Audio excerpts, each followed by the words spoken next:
ও মালিক, ও আল্লাহ, ইয়া আল্লাহ, আল্লাহ আমরা আর জুলুম করবো না,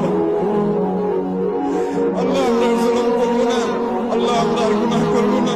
আল্লাহ আমাদেরকে আপনি গুনাহমুক্ত জীবন দান করেন, আল্লাহ আমাদের তাকওয়ার জীবন দান করেন। আমাদের ভিক্ষা চাই, আল্লাহ আপনার রহমতের ভিক্ষা চাই, আল্লাহ আপনার রহমতের ভিক্ষা চাই। আল্লাহ আপনার জমিনে বের হয়ে এসেছি, আল্লাহ আমাদের পাপের ফসল হিসেবে আমরা আজ কষ্ট ভোগ করছি। আল্লাহ আমাদের প্রতি আপনি রহম করেন, আল্লাহ আমাদের গুনাহের কারণে আমাদের আযাব দিবেন না, আল্লাহ আমাদের গুনাহের কারণে আল্লাহ আমাদের পশু পাখির কষ্ট দিবেন না, আল্লাহ আমাদের গুনাহের কারণে আমাদের পরিবেশকে ধ্বংস করবেন না। আল্লাহ আমাদের অনাবৃষ্টির সমস্যা দূর করে দিন, আল্লাহ অনাবৃষ্টির সমস্যা দূর করে দিন, আল্লাহ তীব্র গরমের কষ্ট দূর করে দিন। ও মুহাম্মদ সাল্লাল্লাহু আলাইহি সাল্লামের রব, ও মুহাম্মদ সাল্লাল্লাহু আলাইহি সাল্লামের রব, আমাদের প্রতি আপনি রহমত ভিক্ষা দান করেন, আল্লাহ আমাদের প্রতি আপনি রহমত ভিক্ষা দান করেন, আল্লাহ আপনার রহমতের ভিক্ষা চাই।